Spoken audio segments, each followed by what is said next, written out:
Hi guys, and welcome back to another episode of the Security Space podcast. Today I'm joined by Becky McClory, and what we will be discussing is discipline, duty, defence, and how to instill a military mindset in the commercial world in cybersecurity.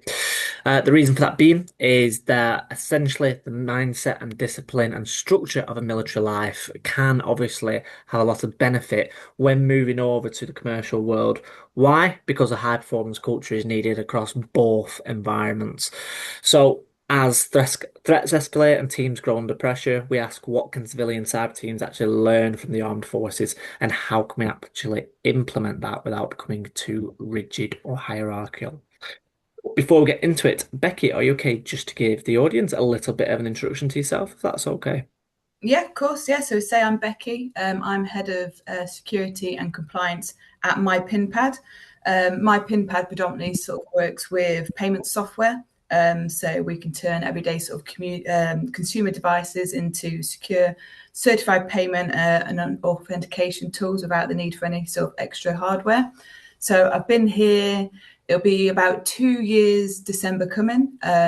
Before that, I worked for a previous company, and that was my first sort of transition into civilian life. So it's been just over 3 years since I transitioned from the military to the civilian world. Before the civilian world, I was in the army working in intelligence for just over 14 years. Didn't quite hit the 15-year mark, but an opportunity came up, so I grabbed it with both hands and made the leap from from military to civilian life. Amazing. Okay, so we'll obviously get into it, and just because I thought it was interesting when we were first catching up. Obviously, the time in which you jumped, it was around about COVID time, wasn't it?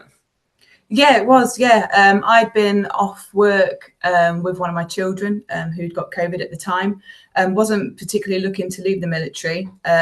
Obviously, you always have a look what's out there. Sort of, you look at what skills you've got and how you could sort of put those into civilian speak.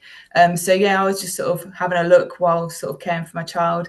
A job came up that seemed ideal. It was only sort of 10 minutes from the house. It was a sort of role that I'd be looking to go into. The salary was appealing more than the military, which I think most roles are. So yeah, I just kind of stuck my hat in the ring, threw my CV in there, just to see what feedback I'd get, just to see where I aligned at that point of time. And then I got invited for an interview and kind of got swept up with that, and then got invited for a second interview and then got offered the job. And I was like, oh, wow, okay. Yep. So I do sort of have that skill set then that civilian street is looking for. Yep. So went back to my boss after being off with my child and sort of said, look, this situation's come up. I wasn't like trying to sort of be sneaky about it. I was just testing the waters, and actually, do you know what? This has come up. It would be ideal. And yeah, I got fast track. Sort of say normally give a year's notice. You sort of hand your sort of notice in, and you sort of work a year and do your whole transition and do courses and whatever you can sort of fit in that sort of 12-month period. But it was literally, I think, about 6 to 8 weeks from sort of saying, look, this job's like been offered, and I was sort of out the door. So it was a little bit more, my story I guess was a little bit different because I didn't have that transition period, sort Yep. of having a look at what courses I can do using sort of my outcasts and that sort of thing. So yeah, really had to hit the ground running when I come out of the military. And I don't know whether sometimes that was for the best. You sort of thrown in the deep end and it's kind of sort of sink or swim. Yep. And I think I work better that way sometimes, rather than sort of you've got that 12 months and you've got all that build up of, okay, I've done all this. And then you get to sort of the last 2, 3 months, you think, oh my God, actually, like there's no going back now. So yeah, I didn't have that sort of panic and that sort of potential sort of regress going backwards and Yep. thinking, no, actually, no, I don't want to do this. Yeah, just sort of went with it. And I've not looked back. Say I love my job in the military, but I absolutely sort of love being in the civilian world. Yeah. And the work-life balance is second to none. So Brilliant. Brilliant. And you just touched on the something that I wanted to sort of segue to, and it was that sink or swim of like, right, oh God, I've got 6 to 8 weeks, and I'm out of this bubble, which the military sometimes can be, into the civilian world. And it's a bit of a paradox where sometimes the civilian world can actually be scarier than the military world in some aspects. I'm not saying on obviously on all aspects, but in when it comes to the business and to like the cutthroat nature of it, you can kind of like perceive it as that. And I suppose I would just ask you a little bit about that military mindset where you're like, because in the military, I assume that you're constantly being pushed outside your comfort zone, you're constantly changing roles, and therefore, yeah, it is sink or swim. But obviously, in the military, you're very much supported. Whereas you also had a lot of time to build up the capacity to do that yourself. So when you were pushed out into, not pushed out because you went willingly and happily so, but when you came into the commercial world, you were like, right, I know this is uncharted territory. This is a bit nervous, but I know to trust my instincts. I can do this. I might be feeling imposter syndrome, but I know I've got the skills to get over this. So obviously, talk to me about how you actually managed that transition and what soft skills did the military actually teach you to be like, right, yeah, I'm here to stay. Yes, I think, say, being in the role that I was in the military, you posted every sort of 2 3 years. There's a lot of roles like that in the military where there are some where you sort of can stay a bit longer. So you're constantly having to adapt to a different group of people to work with, a different role. Although obviously the baseline is still the same for what you do, obviously you're adapting that to slightly different environments. So you're constantly sort of changing and adapting and trying to fit in with new teams, and you need to do that quite quickly, obviously, because you need to be able to add value to the team and be a valued member of that team. So yeah, trying to do that as quickly as you can, and sort of then being expected to be a subject matter expert within sort of the first week. It did seem a lot easier to do that in the military than in civilian. But I think, like you said, there's that imposter syndrome when you come out and you're thinking, right, okay, I don't pretend, have those sort of qualifications on paper. They're going to be looking to me, they've given me this opportunity without having those paper qualifications to come in and prove myself. So I think you sort of really throw yourself in it and feel like you've got to sort of go even further to prove that you're capable of being in that role. Yeah. But like I say, fitting into different teams, I think you just sort of, there's that sort of teamwork where you can sort of break down the boundaries. You just chat to people, talk to people. I think one of the difficult things was with me was the sort of the chain of command sort of aspect. Right. So in the military, you sort of you go through your chain of command. You don't skip it out. You go to your next, and then they go. In civilian world, it's kind of everyone talks to each other, say up, down, left, right. And that was really kind of like alien to me, sort of sitting and having a one-to-one with the CEO and talking about what you did at the weekend, your kids and this, and that was quite weird. And sort of you're sitting in those meetings and you're quite rigid, and yeah, it's like, how do I do this? Like, because normally it'd be like, yeah, sir, mom, but in civilian world, it's just, whatever their name is, and you just, yeah, that was really alien to me. And sort of, you'd get a meeting pop up in your calendar, and it'd be, somebody that you'd see as more senior to yourself, and you'd be panicking like, okay, oh, what have I done wrong? What's this about? And it'd be absolutely nothing. And you'd go into those meetings, you'd come out, and you'd be like, that was great. It was just it was a chat about what's going on, and sort of, Yeah. they wanted to sort of pull on your skills and what you were doing and how you could sort of enable to sort of help them within their departments. But yeah, I say it is a difficult transition. But I think the military, sort of the veterans, cope really well with it. So got very sort of good core principles that we can sort of bring into that commercial civilian world. So, the discipline that we have in the military. We can deal with things under extreme pressure, and then being able to bring that into civilian world, I think sort of really bolsters teams. Not that they can't, manage with that pressure, but I think the veterans are very good at sort of, okay, we've got this sort of high pressure environment, we've got to deliver this project. But the very veterans, I think, are very good at sort of prolonging sort of that, rather than sort of straight away, for the first few hours, say if there's a security incident, the first few hours are very intense, and sort of can be quite draining, sort of mentally, emotionally, and physically for anyone to deal with. But I think the veterans can sort of bring to the plate where actually we can manage that over a prolonged period of time, having sort of been in, operational environments and stuff. Veterans can sort of say, right, hang on, let me look at the environment. Let's have a look at sort of the long-term plan of this, rather than just throwing everything in the first few hours. Sort of pacing themselves to be able to deal with something over a prolonged period of time, I think is sort of a really good skill as well of veterans. Mm. And you've touched on a point there that I just wanted to bring to your attention and get your opinion on. Just this week, actually, I had a chat with Jack Wright, who's the head of cyber incident management at Allianz, and he's ex-mil as well.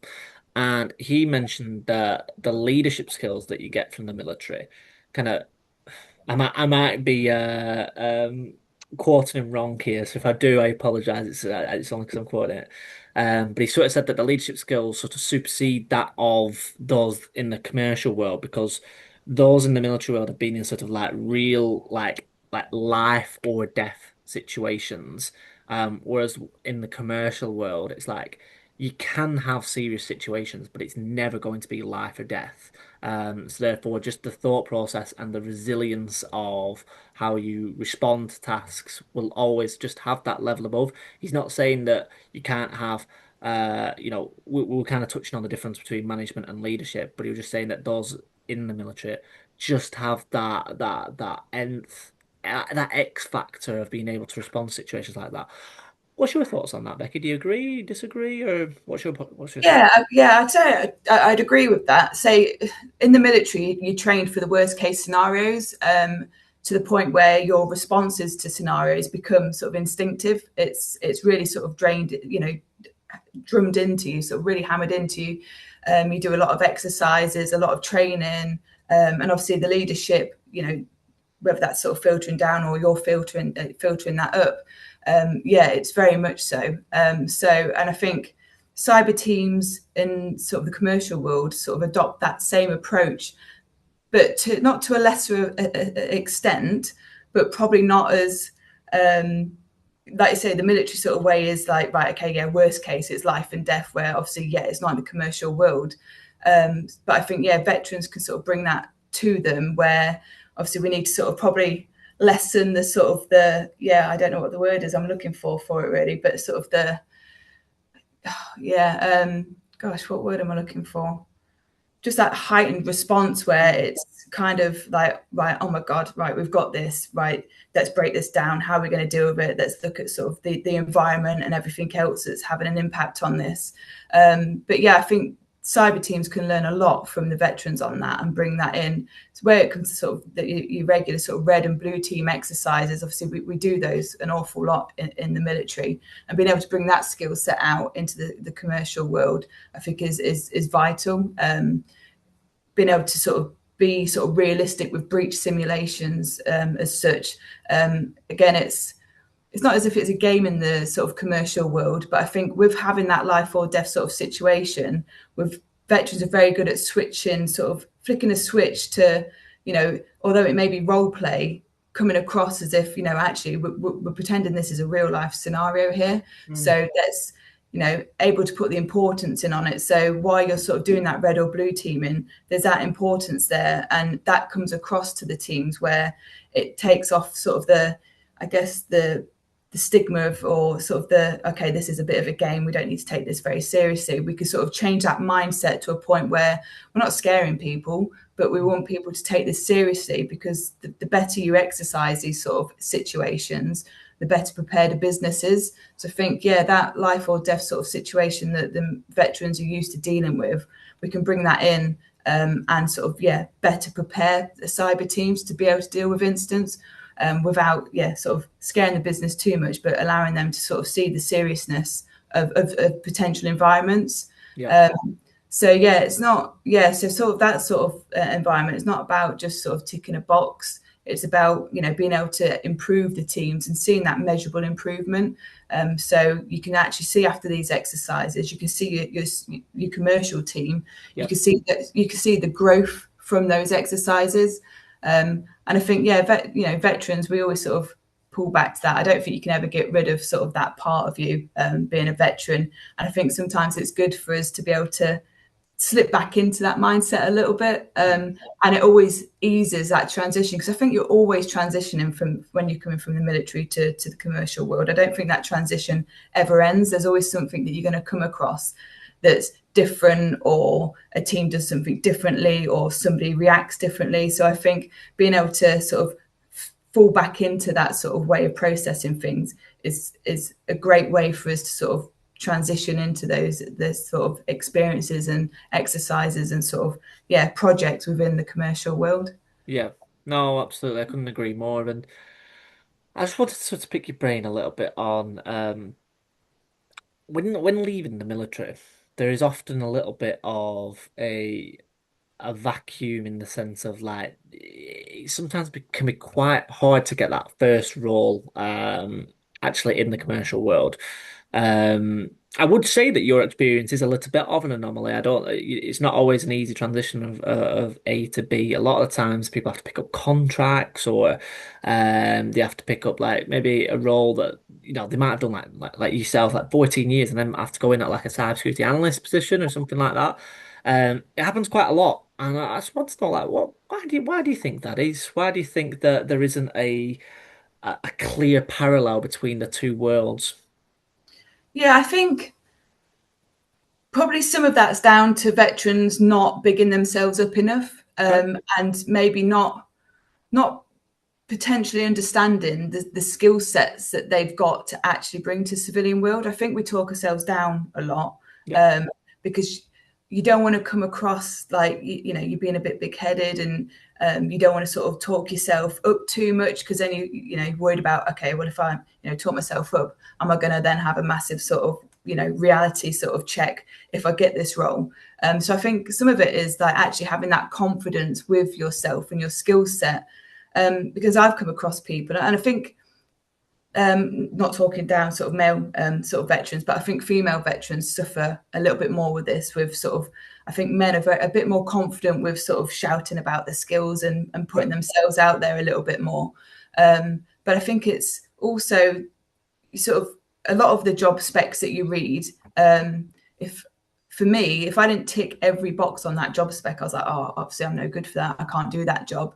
And it's understanding and sort of changing that sort of veteran sort of military mentality of, well, actually, you don't need to be able to tick all these boxes. Obviously, we do a lot of training and sort of you sort of annual training and everything. You've got to hit all the right markers to sort of pass that, to be accomplished in that. So it's learning that sort of coming to the civilian world, just because you're not ticking all those boxes on that job spec, it doesn't mean that you're not capable of doing that job. Yeah. And sometimes it's translating those military skills, and actually you might find sort of sitting down with somebody else, whether that's somebody that's still in the military or somebody that has already done that transition, sort of sitting down with them or having a conversation and saying, okay, right, this is the situation, this is the CV that I've got at the moment, this is sort of my skills. And somebody that's been in that civilian world for a period of time can actually say, well, actually, you can translate that to that, you can hit those three sort of job spec markers there with that one skill set there. And I think it's just making sure that people put themselves in that sort of networking environment with sort of ex-military to help them with that transition. I think it is key. Mm. And a lot of the sort of skills that you learn and sort of qualifications you get in the military, you don't get a certificate for them. You don't get something that you can sort of formally put down on a CV, other than just like having the experience of it. And a lot of civilian roles seem to like that, having those actual sort of externally audited qualifications, the certifications. And we don't technically, we don't have those coming from the military. We have obviously we do sort of courses and stuff within the military, but then they don't actually sort of transfer over into sort of civilian certifications. So I think that's a little bit difficult and a little bit daunting. And then when you sort of look at maybe gaining those qualifications, you look at those job specs and it's like asking for CISM, CISP and the likes of that ISO 27001 lead auditor implementer.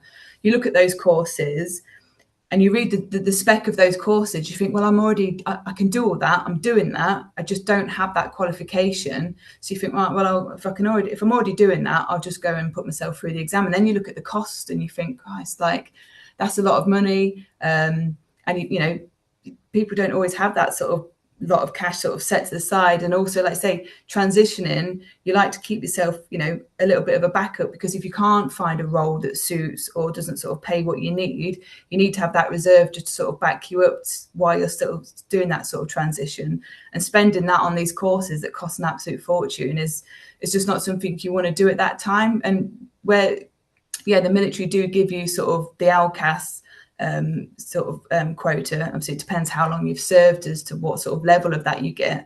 Obviously, you can only use one of those per financial year, and then it's looking at, okay, well, which one would suit best for me to use for this year, and it's a minefield. So I've tried to sort of be very conscious of sort of that sort of part of my transition, and trying to reach out to sort of friends and colleagues who are still in, and sort of who are looking at transitioning, and sort of trying to reach out to them to sort of, you know, help and guide them, and signpost them, because there's a lot of networking events, there's lots of sort of charities and ex-forces sort of forums and stuff that are great to sort of signpost them to. And it's just talking and just, you know, just breaking those boundaries and saying, do you know what, just reach out, just say, look, I want to transition, but like, it just seems like an absolute minefield. I don't think I can do that sort of job. And just having the confidence in yourself to say, do you know what, actually, I might not have the qualifications on paper. My CV might not read the same as somebody that's been in that commercial world for, 5, 10, 15 years. But I've got an absolute massive skills to bring from the military to a civilian world. And it's just, I think confidence, having that confidence in yourself and your skill set, and just putting yourself out there. That's a terrific point, and I just wanted to build on it in the sense of, I know when we've spoken in the past, Becky, that I think there's a lady that you've helped sort of mentor. I think in your previous role that you worked there, now she's gone on to be a terrific engineer somewhere. But I know there was a time where she was like, oh, you've moved on now. What am I gonna do? Yeah. And it is a sense of like when it gets to the interview stage. Obviously, you said right at the start of this podcast that she was like, oh, I threw my hat in the ring, and then like no, I got through first stage, second stage interview. So obviously, you're smashing the interviews. I wanted to take you back to that time where like it's really difficult to actually get across soft skills in an interview, because getting the interview is just a game of like CVs that you just need to. It's yeah, you're literally playing the game of buzzwords, to be honest with you. But the interviews where you can get it across. And if you've not got commercial experience, it can be quite daunting because you've got to kind of lay back on a lot of sort of examples. So how do you actually get across these soft skills that you've picked up in the military in an interview setting? 'Cause it's all well and good saying, yeah, I'm confident, I'm hardworking, but every man and his dog that are waiting in the waiting room are going to say that. So how do you actually demonstrate that when sat in an interview? Yeah, I was absolutely petrified at the first interview I had, because I hadn't interviewed for, I mean, I'd been in the military nearly 15 years. So I hadn't interviewed for a very long time. And when I had interviewed before that, I was only sort of in my early 20s. So they weren't sort of like, I think the interview world has changed massively, sort of the process behind it, and sort of the questions and sort of the responses that are expected. It is completely different to sort of anything I'd experienced. So yeah, I was extremely nervous, and you don't know how to prep and what to prep, and having the interviews over Teams as well. I was expected to have to sit there in person. So yeah, I think that makes it a little bit more difficult to get yourself across on screen. But I think it's sort of trying to get your sort of soft skills across. I just sort of tried to make sure sort of maintained sort of calmness through the interviews, and not trying to rush and trying to sort of rush myself through the answers. It's okay, right? They've asked you a question, right? Have a take that thinking moment of, right, okay, so that's the question. How can I sort of interpret that into sort of a military way? It's hard to sort of explain how you sort of do it, but I've always just tried to have a good rapport and a good sort of chat on sort of interviews, and try and relax yourself. As obviously you have your sort of formal sort of discussions and your appraisals in the military and stuff. That's sort of more somebody talking at you. So trying to be at ease with a two-way conversation Yeah. is a little bit different. So yeah, sort of I guess when I sort of was asked the question of sort of how would you deal with that, it's like, right, what sort of similar experience have I had in the military? Sort of talk about that to, obviously you're sort of limited to sort of how much you can discuss as well. So that was a bit of a restriction, because there's a lot of stuff that you can't talk about, or you can't give too much detail, depending on sort of the roles that you've had. So I always sort of made a point of not trying to talk myself out of questions in an interview, but sort of say to him, look, obviously I'll be as open and responsive as I can, but I am sort of limited to sort of some of the descriptions and facts that I can give you as part of this due to sort of my military career. But obviously I'll be as open and honest as I can to a point.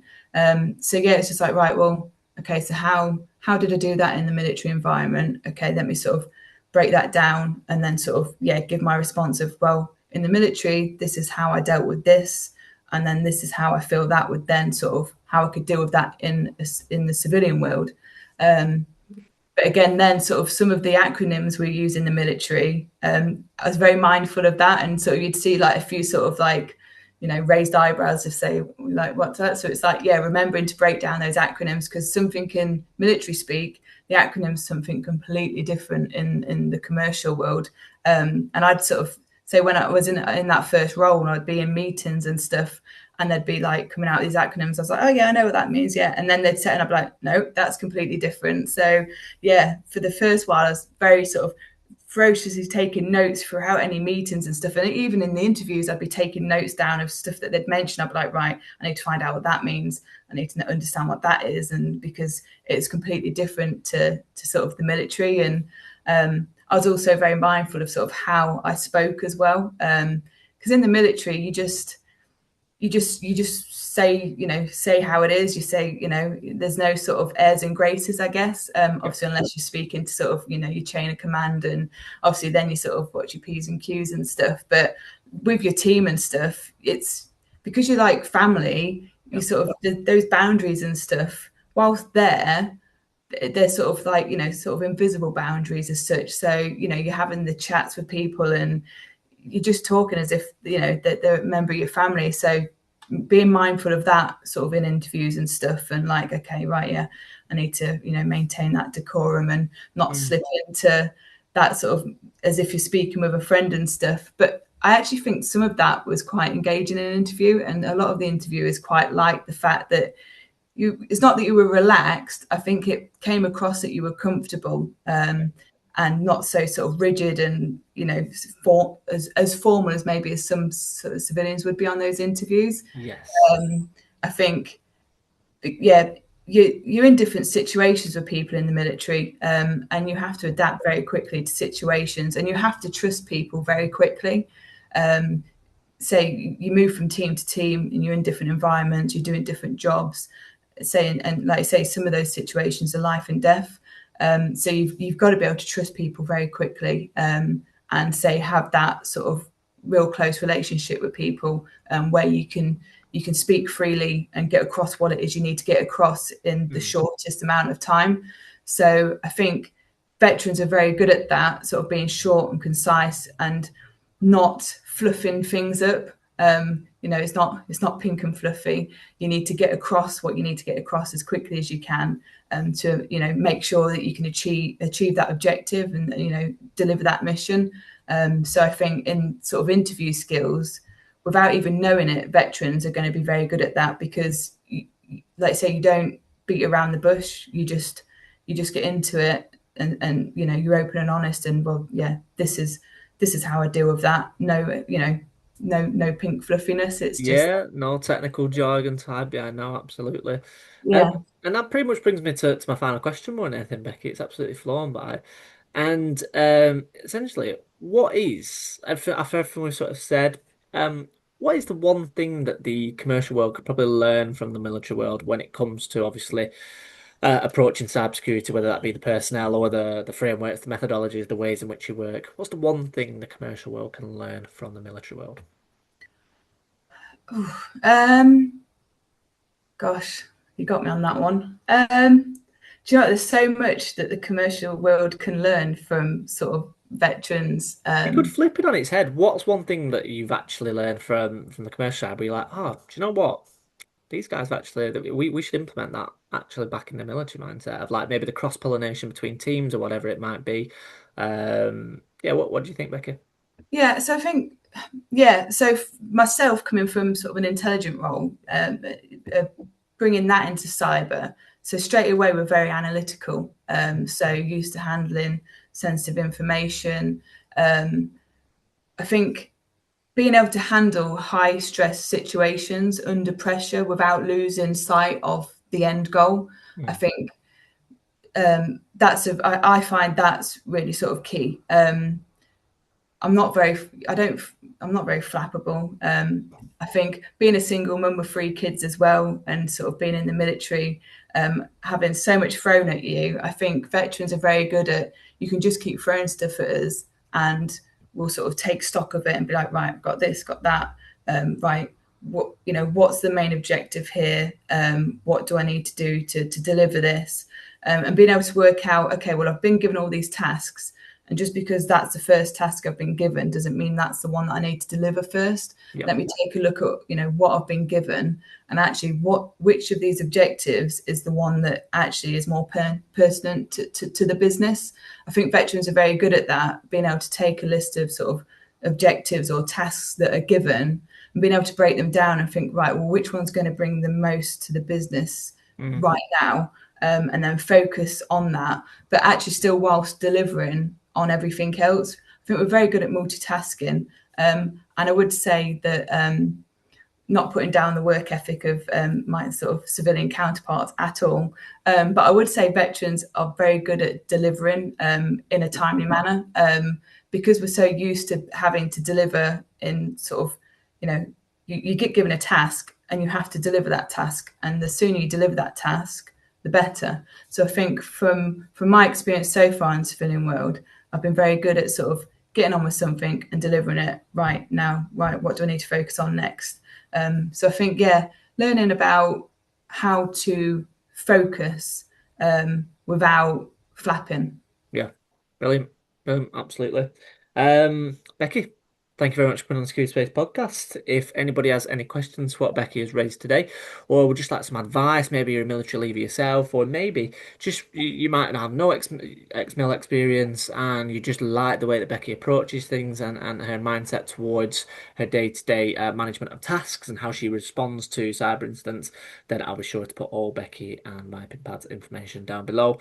But once again, Becky, thank you very much for coming on Security Space. Yeah, thank you very much. Enjoyable. Thank you.